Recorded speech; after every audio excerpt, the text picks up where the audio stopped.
Andy Ruiz versus Jarrell Miller, 10 rounds in the heavyweight division. Let's get into it. Let's start with their records. Andy Ruiz, 35 wins, 2 losses, 22 wins by way of knockout. Jarrell Miller, 26 wins, 1 loss. 22 wins by way of knockout. Man, it's been a while since we've even mentioned the name Andy Ruiz. Man, it's like, where's that brother been, man?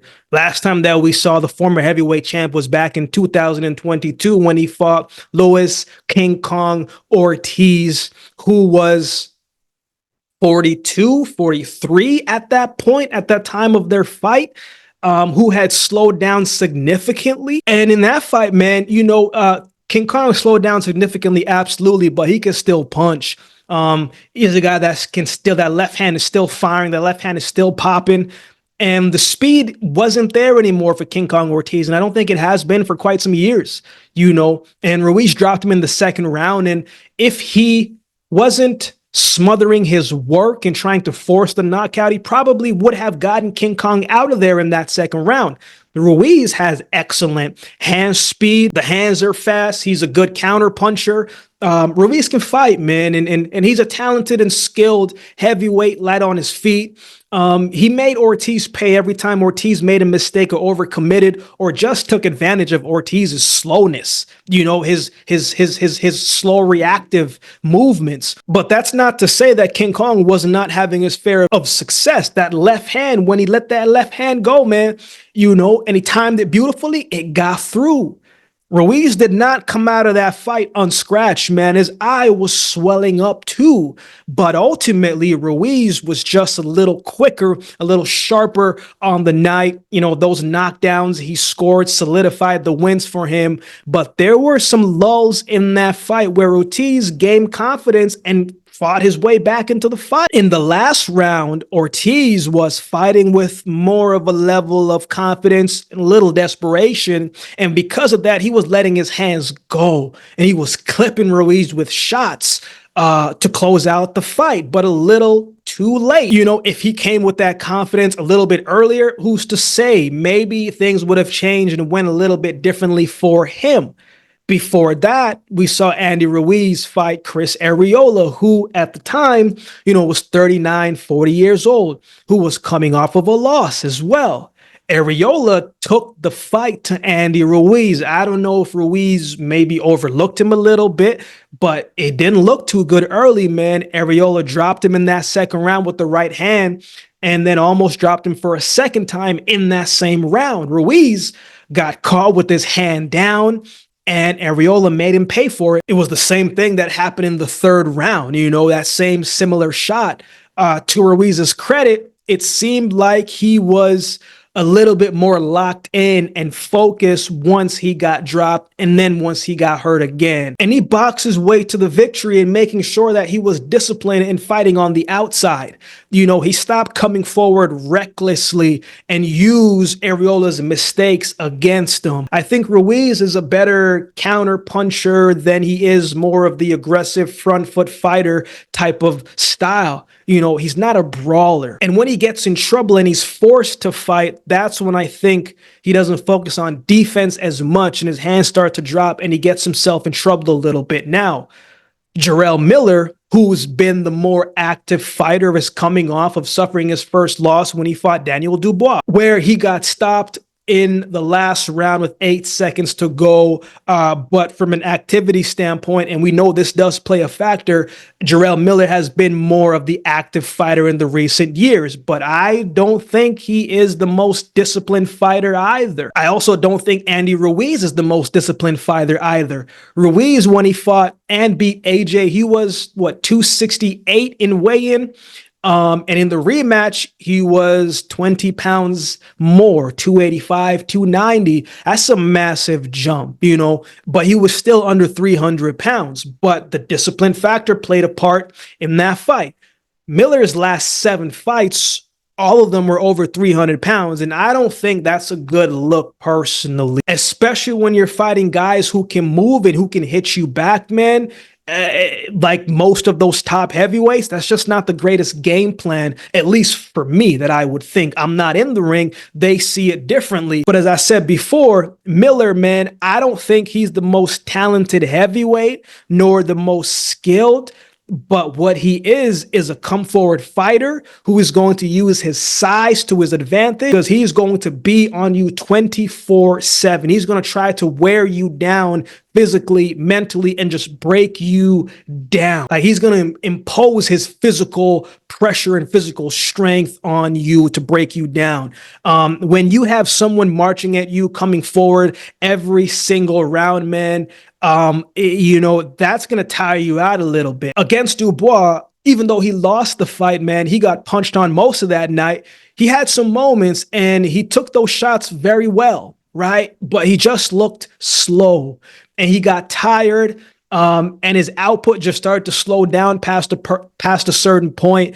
He was probably close to 345, 350 on the night, rehydrated, and it showed. The slowness was very consistent, and Dubois' speed, jab, and consistency worked in his favor. Dubois was also fighting a much determined and inspired fight as well too. But even with all of that in the fight, there were some shots that Miller was getting through that you just kind of say, man, I wonder how Dubois is going to take those shots if it continues to happen again and again and again. But Miller had some good moments, but he slowed down significantly in the second half of that fight, man. He wasn't throwing as much. He was coming forward, but his hands was low. He couldn't really hold him up like that. It just wasn't a good look. He slowed down significantly. It's a good thing that Andy Ruiz does not punch as hard as Daniel Dubois. So that's going to work in his favor as well too, or it might not. Obviously, we'll see on the night.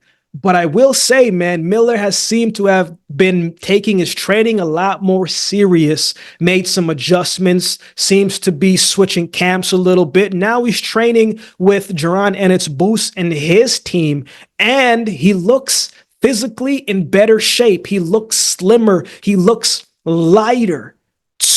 I'm assuming he's training with Boots. He probably learned a couple things with his team. I just want to see him coming in at a more reasonable weight and to look in shape. Guys who are 300 pounds and they don't look in shape.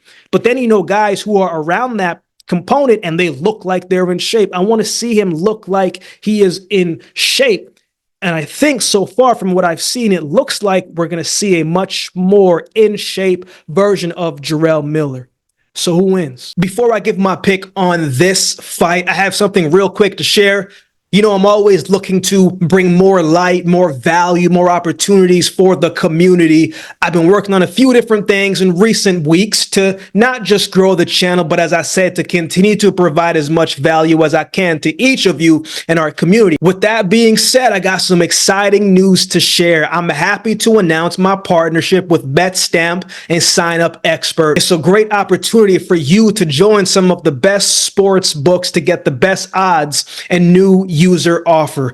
All you have to do is head over to my dedicated page at signupexpert.com/the breakdown to explore a selection of sports books tailored to your region, each with its own unique offerings. So if you want to place a bet this weekend and on this fight and beyond, check out the link to find the best options for you in your region. Every sign up does support the channel, and it helps the channel grow and to expand and to create more opportunities, not just for me, but for our community. I'm always looking out for you guys as best as I can. You can easily find the link in the description below this videos moving forward. So get down there and check it out and find the best option for you. Now, let's get back to the video. So this should be one of those fights where you look at it and on paper you say, okay, man, Andy Ruiz, he's the more established boxer. The resume is better. Like, you can make that case and just throw everything away with it, right? Because for the most part, Andy Ruiz has the edge over Miller in most categories. Speed, athleticism, better footwork, better combinations, accuracy. And Miller's coming off of a loss, but he fought Daniel Dubois, who's been more confident and believing in himself on a different level right now. And he fought a prime Daniel Dubois. I think Daniel Dubois beats Andy Ruiz. Ruiz is coming off of a very long layoff. And the last time he did that, he didn't look great against Chris Arreola. He looked sloppy with his defense and his timing. He looked better against King Kong Ortiz, but King Kong was slower and an older version of King Kong Ortiz, who had been punched up by Deontay Wilder. And King Kong was having some success as well, too. I don't think Miller is a better fighter than Ruiz, in my humble opinion. But I think sometimes timing does play a factor. And I think this fight is going to be a little harder than Ruiz wants it to be. Inactivity doesn't always work against you, but it also very much can. So my pick, I'm sliding with the inactivity to hurt Andy Ruiz on the night. I think the rounds will be very close. I think Jarrell Miller will be able to outwork Andy Ruiz and steal some of those close rounds. It's a 10-round fight. I don't expect Miller to back off of the pressure. And with the scoring nowadays from what we've seen, man, the judges seem to favor fighters who are coming on the front foot and letting their hands go, even if all those shots aren't landing.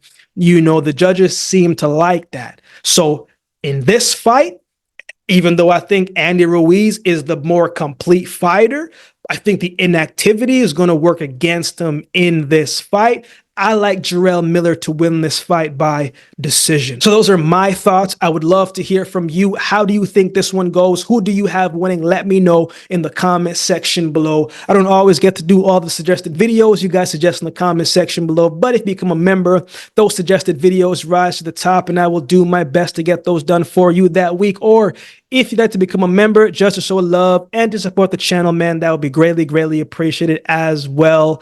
So with all that being said, if you've been watching the video this long, do me a favor and subscribe to the channel, and we'll definitely see you next time.